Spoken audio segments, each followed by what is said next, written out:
Hi అండి. ఈరోజు నేను తయారు చేసేది దబ్బకాయ మగ్గించిన పచ్చడి అండి, బెల్లం వేసి.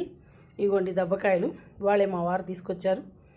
ఇంత కాయ వేసానండి నేను. ఇప్పుడు ఒక మీడియం సైజు దోసకాయ అంత కాయ ఇది పచ్చడి కోసం తీసుకొచ్చారు. ఇప్పుడే కొంచెం వస్తున్నాయట, ఈ సీజన్ కాకపోయినా ఇప్పుడే వచ్చినాయి, అందుకని తీసుకొచ్చారు. ఇవ్వండి కాయలు. దీంట్లో కావాల్సింది కారం అండి, 2 స్పూన్ల కారం, మెంతులు, ఆవాలు, మిరపకాయ అండి. పోపుకి మెంతులు ఆవాలు వేయించిన పొడి ఒక పెద్ద స్పూన్ అంతా. ఇది 2 స్పూన్లు అన్నారు కదా, ఇది స్పూన్ ఉప్పు, పసుపు, బెల్లం ముక్కండి. కొంచెం వేసుకోవచ్చు, తీయగా తిందాం అనుకున్న వాళ్ళకి ఇంకా కొంచెం వేయచ్చు. నేను కొంచెం వేసాను. నూనె చివరికి పోపు వేసుకోవడానికండి. ఇంగువ ముక్కలు ఇవ్వండి, ఇలా కట్ చేసుకోవాలి, తొక్కుతోనే కట్ చేసుకోవాలండి. ఒకసారి చూపిస్తాను. ఇదిగోండి స్టవ్, దీంట్లోనే పోసేసి, వెలిగించిన స్టవ్లోనే పోసేసి, కొందరేమో నూనె వేసేసి పోపు వేస్తారు, కానీ నేను ముందే ఇవ్వండి ముక్కలు మునిగేదాకా నీళ్ళు పోయాలి.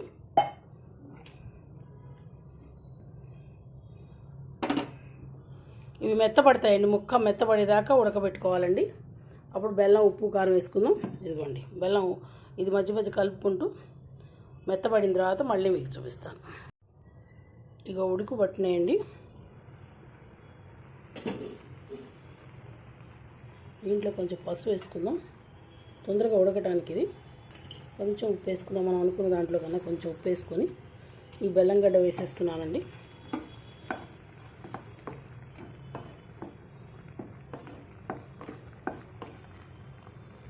ఇది స్వీట్ పడుతుంది, తీపి పడుతుందండి. ఇది అన్నంలోకి బాగుంటుంది, దీంట్లో నంచుకోవడానికి కూడా బాగుంటుందండి. ఇక చిన్నగా సిమ్లో పెట్టి ఉడకబెట్టేసుకుందామండి. చివరిలో ఉప్పు, కారం అన్నీ వేసుకొని పక్కన పెట్టి పోపు వేసుకోవాలి, అంతేనండి. చాలా బాగుంటుంది టేస్టు. కొంచెం వారం రోజులు కూడా నిలవ ఉంటుందండి పచ్చడి.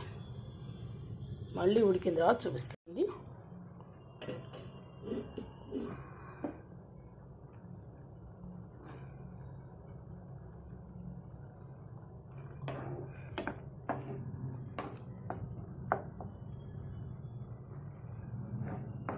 కొంచెం మెత్తపడింది. దీంట్లో ఉప్పు వేసుకుందాం, చూసుకొని వేసుకోండి, అంత పడుతుందో ఉండదో చూసుకొని. కారం, పులుపు కదండి కొంచెం పడుతుంది. మెంతిపిండి వేస్తే కమ్మటి వాసన. ఇది ఉడుకుతుంటే తీపి పడింది కదండి, చాలా బాగుంటుంది. ఇలా కొంచెం పసుపు వేసాం. ఇదంతా కలిపి ఒక్క 10 నిమిషాలు మళ్ళీ కొంచెం ఉడకనిచ్చిన తర్వాత పైన పోపు పెట్టి, మళ్ళీ పోపు వేసిన తర్వాత కూడా కొంచెం సేపు ఉంచితే ఆ తడి ఉన్నది పోతుందండి. ఆయిల్ పైకి వచ్చేవాడికి పచ్చడి భలే బాగుంటుంది.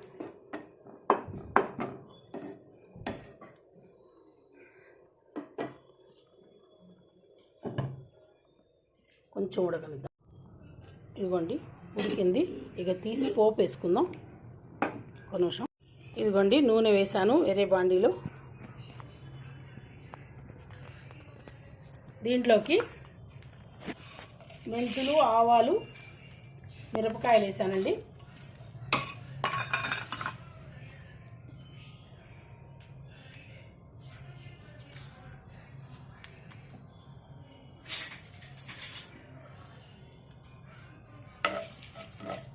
ఇది వేగంగానే ఆ పచ్చడి దీంట్లో వేసి ఒక 2 మినిట్స్ ఉంచుకుంటే దాంట్లో ఉన్న తడి పోతుంది కదండి, బాగుంటుంది. కొంచెం పోపేసి ముందు ఇంగు పోపేసి ముక్కలేసి నీళ్ళు పోసి చేసినా అలానూ బాగుంటుందండి, ఇలానూ బాగుంటుంది. ఇదైతే పోపు వాసన అంతా పడుతుంది కదా, అందుకని ఇలా చేస్తున్నాను నేను.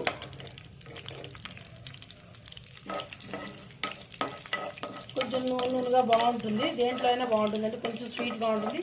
కొందరు ఎక్కువగా తీపి కావాలని తీపి ఎక్కువ వేసుకుంటారు, నేను కొంచెం తగ్గించేసాను. ఇదిగోండి ఇంగు వేసాను, ఇంగు వాసన భూములాడుతుంది.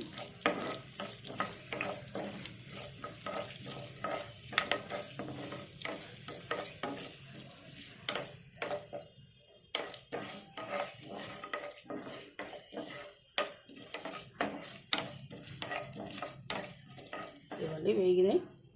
ఇప్పుడు పచ్చడి చూపిస్తాను.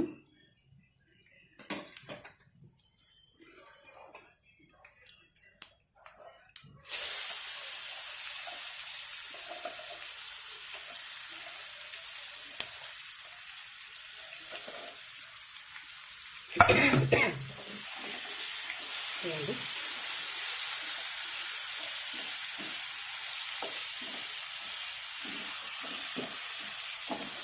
ఇది వేడివేడి అన్నంలో తింటుంటే సూపర్ ఉంటుందండి.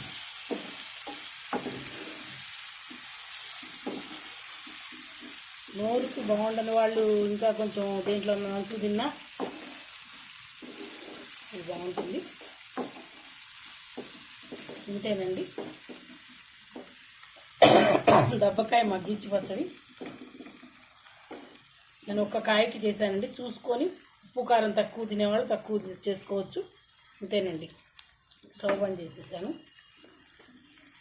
Please like, share, comment, subscribe to Bhargava Sharma బ్రాహ్మణ వంటలు. నమస్తే అండి.